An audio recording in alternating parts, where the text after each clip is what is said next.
야외가 끝나자 키티는 어머니에게 자기와 레빈 사이에 있었던 대화 내용을 말했다. 레빈에 대한 감정은 연민임에도 불구하고 그의 청혼은 그녀를 기쁘게 했다. 그녀는 자기가 정당하게 행동했다는 것에 대해 아무런 의심도 하지 않았다. 그렇지만 그녀는 침대에서 오랫동안 잠을 이루지 못했다. 하나의 인상이 그녀를 끈질기게 괴롭혔던 것이다. 그것은 서서 아버지의 말을 들으면서 눈썹을 찌푸리고 우울하고 쓸쓸하게 그녀와 브론스키를 주시하던 선한 눈을 가진 레빈의 얼굴이었다. 그녀는 그가 너무나 안 됐어서 눈물이 나왔다. 그러나 그녀는 이내 그와 바꾼 사람을 생각하기 시작했다. 그 남자답고 의연한 얼굴이, 그 고결하고 침착한 태도와 사람을 대할 때 모든 점에서 빛을 발하는 자상함이 생생하게 떠올랐다. 그리고 사랑하는 그 사람이 자신에게 보여준 사랑을 상기했다. 그녀의 마음이 다시금 기쁨으로 벅차올랐다. 그녀는 행복한 미소를 지으며 베개를 베고 누웠다. 가엾어. 너무 가엾어. 하지만 어쩌겠어. 내가 잘못한 것은 아니잖아. 그녀는 혼잣말을 했다.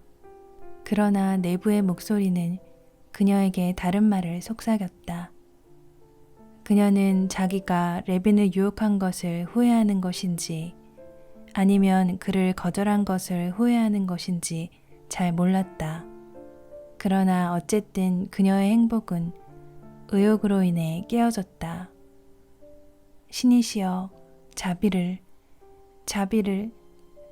베푸소서. 그녀는 잠들 때까지 혼잣말을 했다. 이때 아래층 공작의 작은 서재에서는 부부가 사랑하는 딸의 일로 또다시 말다툼을 벌이고 있었다. 뭐라고? 바로 그거야. 공작은 손사래를 치다가 이내 다람쥐 털로 만든 가운을 여미며 소리쳤다. 당신에겐 자존심도 품위도 없어. 당신은 이 혼담, 이 비열하고 바보 같은 혼담으로 딸아이를 망신시키고 파멸시키고 있는 거야. 맙소사, 무슨 그런 말을. 내가 뭘 어쨌다고요? 공작 부인이 거의 울상이 되어 말했다. 그녀는 딸과의 대화 후에 행복과 만족감에 쌓여 여느 때처럼 밤인사를 하려고 공작에게 왔던 참이었다. 그리고 레빈의 청혼과 키티의 거절에 대해 남편에게 이야기할 의도는 없었지만 브론스키와의 일이 거의 끝난 것이나 다름없다고 생각해서 그의 어머니가 오면 곧바로 결정이 내려질 것이라고 슬쩍 말했던 것이다. 그 말을 들은 공작은 갑자기 발끈해서 큰 소리로 그처럼 점잖지 못한 말들을 쏟아내기 시작했던 것이다. 당신이 무슨 짓을 했느냐고? 그래, 좋아. 먼저 당신은 신랑 후보만을 부르고 있어. 모스크바의 모든 사람이 그렇게 말할 거요. 만일 당신이 야외를 열려면 모든 사람을 다 불러요. 선택한 몇 명만 부르지 말고 모든 풋내기들을 다 불러요. 그리고 악사도 부르고 춤추게 해요. 오늘처럼 신랑 후보자만을 부를 게 아니라 나는 보기만 해도 역겨워요. 역겨워. 그리고 당신은 딸아이를 어지럽게 만들었어요. 레빈이 1000배는 나은 사람이요. 페테르부르크의 그 시시한 사람들, 기계로 찍어낸 것처럼 한 가지야. 모두가 허접 쓰레기요. 그래, 그가 왕갈피를 가졌다 해도 내 딸은 그런 것이 필요치 않아. 도대체 내가 무엇을 어쨌다고 그러는 거예요? 그것은 공작은 화가 나서 소리쳤다. 내가 당신 말만 들어야 한다면 공작 부인이 그의 말을 가로챘다. 우리는 결코 딸을 시집 보내지 못할 거예요. 만일 그런 거라면 우리는 바로 시골로 내려가는 편이 나을 거예요. 가버리는 게 더 나을지도 모르지. 잠깐만요. 내가 정말로 그 젊은이한테 아첨하고 있다는 거예요? 나는 결코 아첨하지 않아요. 젊은이가, 게다가 아주 훌륭한 젊은이가 반한 거예요. 그리고 그 애도 아마, 그래, 당신 눈엔 그렇게 보이겠지. 그런데 그 애가 정말로 사랑에 빠졌다고 한들 그가 결혼을 생각할까? 나처럼? 내 눈으로 보지 않았더라면 좋았을 것을. 아, 신비주의. 아, 니스. 아, 무도회에서. 공작은 아내 흉내를 내느라 한마디 한마디 할 때마다 몸을 움츠러뜨렸다. 그렇게 해서 우리는 카텐카의 불행을 짓고 있는 거요. 그 애가 정말로 고집부리기라도 하면. 왜 당신은 그렇게 생각하죠? 나는 생각하는 것이 아니라 알고 있는 거요. 우리 남자들에겐 보는 눈이 있어요. 여인들에겐 없지만 나는 진실한 사랑을 가진 사람을 알아보는 거요. 그 사람은 레빈이요. 나는 즐기기만 하려는 삼류 문사 같은 메추라기 한 마리도 알고 있어. 당신이 말하는 것도 생각날 때가 있을 거요. 하지만 너무 늦게 다센카의 경우처럼. 좋아요, 좋아요. 그 이야기는 하지 말아요. 공작 부인은 돌리의 불행을 상기하고서 그의 말을 막았다. 그래요, 잘 자요. 부부는 서로 성호를 긋고 입을 맞추었지만 각자가 자기 의견을 고수하고 있음을 느끼며 헤어졌다. 공작 부인은 처음에는 오늘 저녁이 키티의 운명을 결정지었고 브론스키의 의도에는 의심의 여지가 없다고 굳게 믿었다. 그러나 남편의 말이 그녀를 어지럽혔다. 그녀는 자기 방으로 돌아오자 키티처럼 미래에 대한 두려움으로 몇 번이나 되뇌었다. 신이시여, 자비를 베푸소서. 브론스키는 가정생활이라고는 전혀 몰랐다. 그의 어머니는 젊었을 때 사교계에 빛나는 여인이었으며 결혼하고서도 그랬지만 특히 아버지의 사후에 온 사교계가 다 아는 많은 로맨스를 가졌던 부인이었다. 그는 아버지에 대해서는 거의 기억하지 못했고 중앙유년학교에서 교육을 받았다. 장래가 촉망되는 청년 장교로 학교를 졸업한 그는 이내 부유한 페테르부르크의 군인 사회에 들어섰다. 그는 이따금 페테르부르크 사교계에 출입했지만 그의 연애에 대한 관심은 사교계밖에 없었다. 그는 화려하고도 무정한 페테르부르크의 생활을 거친 후 처음으로 모스크바에서 자기를 사랑하는 귀엽고 순진한 사교계의 처녀와 가까워지는 재미를 경험했다. 그의 머릿속에는 키티에 대한 그의 태도에 무엇인가 나쁜 점이 있을 수도 있다는 생각은 들지 않았다. 무도회에서 그는 주로 그녀와 춤을 추었고 그녀의 집에도 출입했다. 그는 그녀와 사교계에서 보통 사람들이 하는 각종 시시한 이야기를 했는데 그는 무심코 그 대화에 그녀가 특별한 의미를 부여하게끔 했다. 그가 사람들이 다 있는 데서 할 수 없는 말은 그녀에게 결코 하지 않았음에도 불구하고 그는 그녀가 점점 더 자기에게 종속되고 있음을 느꼈다. 그는 그것을 느끼면 느낄수록 더욱더 유쾌해졌고 그녀에 대한 감정은 더욱더 온화해졌다. 그는 키티를 대하는 그의 행동 양식이 특별한 명칭으로 불린다는 것, 그것은 결혼할 생각도 없이 처녀를 유혹하는 일이고 그 유혹이 그와 같은 젊은 사람들 사이에서 흔히 볼 수 있는 바람기라는 것을 몰랐다.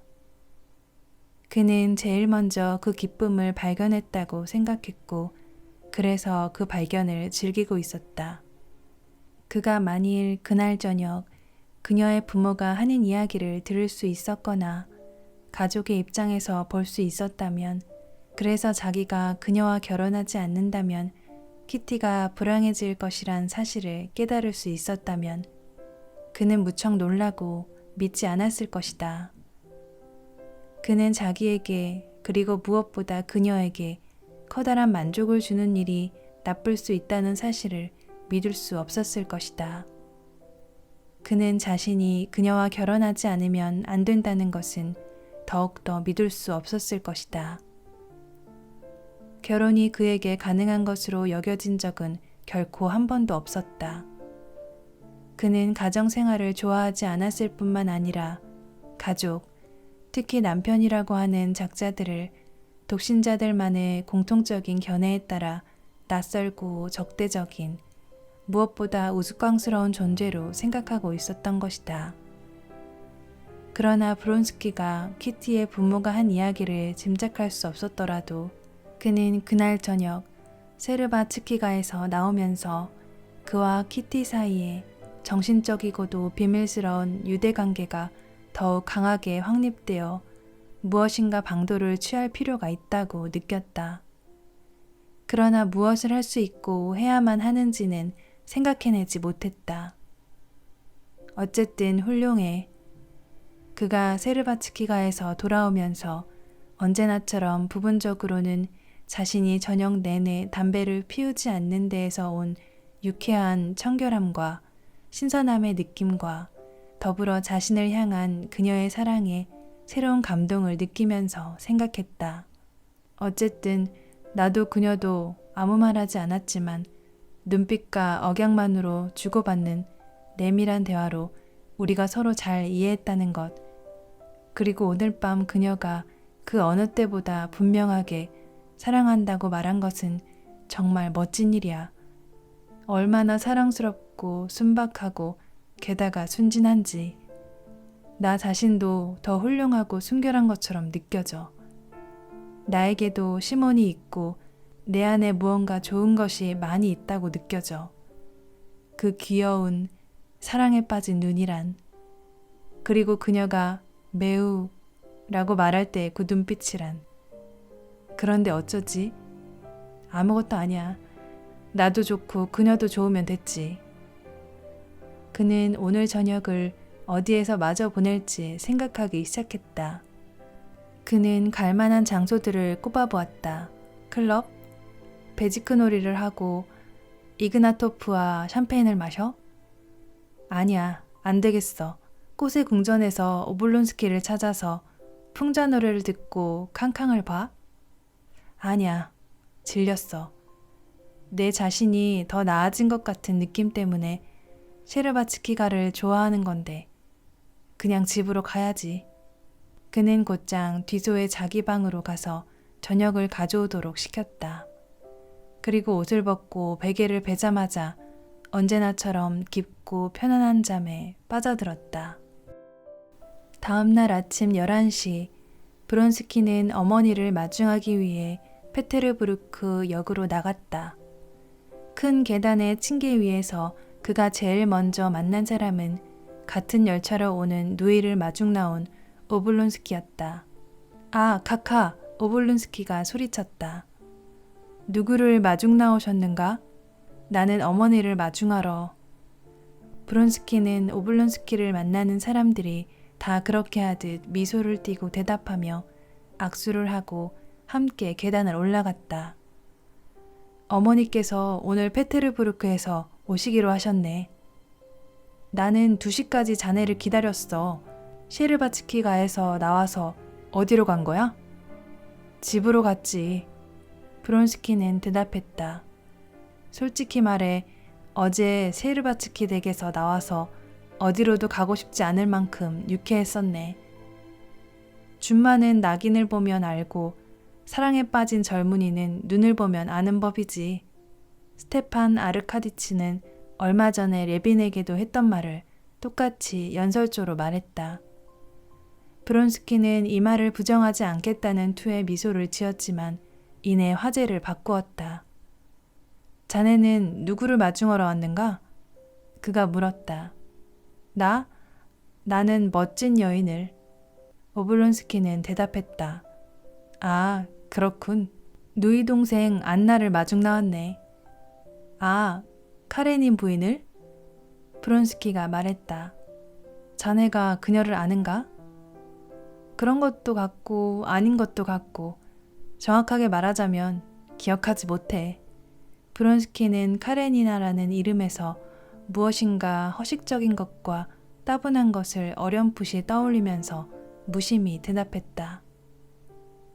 그렇지만 유명한 내 매부 알렉세이 알렉산드로비치는 분명 알 거야. 세상 사람들이 다 그를 아니까 말이야.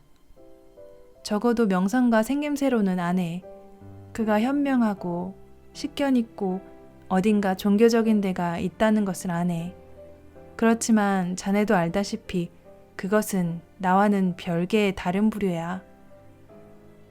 브론스키가 대꾸했다. 그래, 그는 대단히 뛰어난 사람이지. 약간 보수적이긴 하지만 훌륭한 사람이지. 스테판 아르카디치는 지적했다. 훌륭한 사람이야.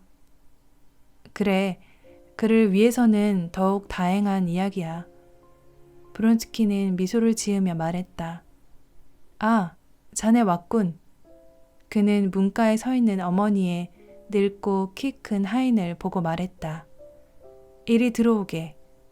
브론스키는 최근 스테판 아르카디치가 모든 사람에게 주는 유쾌함을 제외하고도 그의 상상 속에서 자신과 키티가 연결지어졌다는 점으로 인해 그에게 더욱 친근함을 느꼈다. 어때? 일요일에 디바를 위해 저녁을 낼까? 브론스키가 미소를 띠며 상대방 팔을 잡으며 말했다. 꼭 그렇게 하세. 내가 참가자들을 받겠네. 아, 그리고 자네, 어제 내 친구 레빈과 인사를 나눴나? 스테판 아르카디치는 물었다. 물론이지. 그런데 그는 무슨 일이 있는지 일찍 갔어. 그 친구 훌륭한 사람이야. 오블론스키는 말을 계속했다. 그렇지 않아? 잘 모르겠네. 브론스키는 대답했다. 왠지, 물론 지금 나와 이야기를 나누고 있는 사람을 제외하고 모스크바에는 모두가 다. 그는 농담조로 말을 끼워 넣었다. 무엇인가 날카로운 면을 가지고 있어. 마치 늘 상대방에게 무언가 느끼게 하려고 화를 내고 있는 것 같아. 그런 게 있어, 맞아. 그래. 유쾌하게 웃으며 스테판 아르카디치는 말했다. 그래, 곧 도착하는가? 브론스키는 역 직원을 보고 물었다. 압력을 출발했습니다. 그가 대답했다. 열차가 가까이 오고 있음은 역 안에서의 부산한 움직임과 짐꾼들이 뛰어다니고 경찰과 영무원들이 눈에 띄고 마중 나온 사람들이 가까이 모여드는 것으로 보아 분명하게 알 수 있었다. 차가운 짐 사이로 반 외투를 걸치고 부드러운 벨트 장화를 신은 일꾼들이 사방으로 뻗은 철로를 넘어다니는 것이 보였다.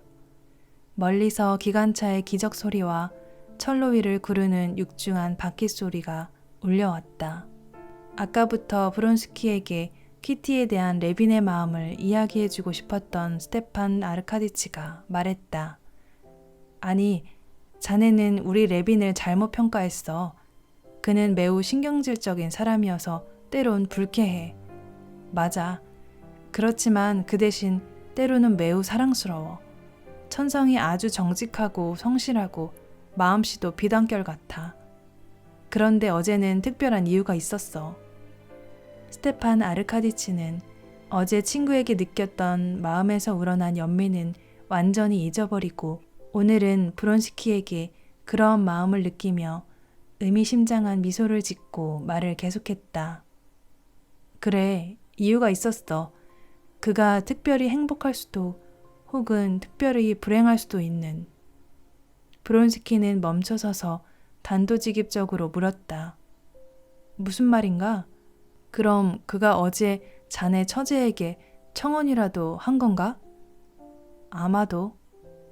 스테판 아르카디치는 말했다. 어제는 그렇게 보였네. 그가 일찍 떠나고 게다가 기분이 좋지 않았다면 그랬을 것 같네. 그는 오랫동안 사랑에 빠져 있었는데 나는 그가 몹시 안 됐네. 그랬군. 어쨌거나 나는 그녀가 더 좋은 상대를 찾을 수 있으리라 생각하네. 브론스키는 말하고 어깨를 펴고 다시 걸어가기 시작했다. 어쨌든 나는 그를 모르네. 그가 덧붙였다. 그래, 이것은 곤란한 문제야. 이런 일 때문에 대부분의 사람이 클라라와 같은 여자들과 교제하기를 선호하지. 거기서는 거절당해도 돈이 부족하다는 사실만 입증되는 것이지만 여기선 인격이 저울 때에 올라가니 말일세. 그건 그렇고 기차가 들어오는 모양이네. 정말 멀리서부터 기적 소리가 울려왔다. 몇 분 후 플랫폼이 진동하고 추위 때문에 아래로 가라앉은 증기를 내뿜으며 가운데 바퀴의 굴대를 천천히 규칙적으로 조였다 풀면서 기관차가 들어왔고 굽은 몸이 서리로 뒤덮인 기관사가 인사를 했다.